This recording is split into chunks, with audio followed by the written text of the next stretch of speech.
Queries కావాల్సి వస్తాయి.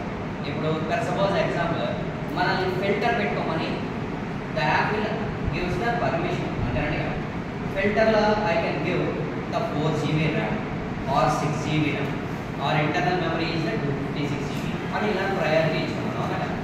లేకపోతే ఒక బ్రాండ్స్ దాంట్లో ఒక మొబైల్స్ అని అనుకుంటే కనుక దాంట్లో యాపిలో లేకపోతే శాంసంగ్ ఎక్సెట్రా ఎక్సెట్రా ఫిల్టర్ పెట్టుకున్నాను. ఆ ఫిల్టర్ అనేది ఏంటిది? It is also a query. నేను ఫిల్టర్ పెట్టుకున్నానంటే అదంతా ఫిల్టరేషన్ అయితే వస్తుంది కదా నాకు రిజల్టెంట్.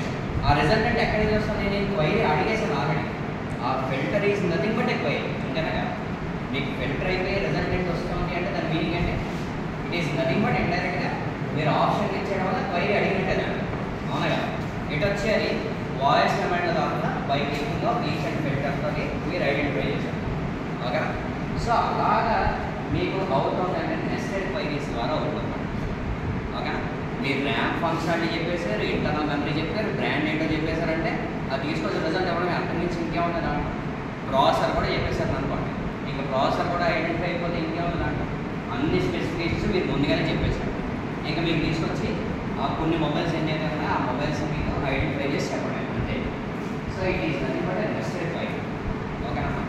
క్వైరీ లోపల ఇంకొక క్వైరీ, క్వైరీ లోపల ఇంకొక క్వైరీ, ఇలాంటివి నెస్టెడ్. ఆ నెస్టెడ్ క్వైరీస్ సబ్ క్వైరీస్ అంటే ఏంటి? ఓకేనా? సబ్ క్వైరీ అంటే ఏంటి? దాని లోపల సబ్ అంటే ఏంటి? ఖచ్చితంగా దాని అండర్లో ఉన్న ప్రాసెస్ సబ్ క్వైరీ.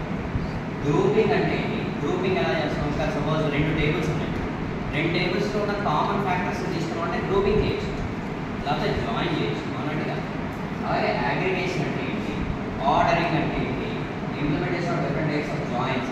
జాయిన్స్ అంటే రెండింటిని కాదు ఒక ఆర్డర్లో పెట్టడం, ఆల్ఫాబెటికల్ ఆర్డర్లో పెట్టడం, లేకపోతే ఏజ్ లోయెస్ట్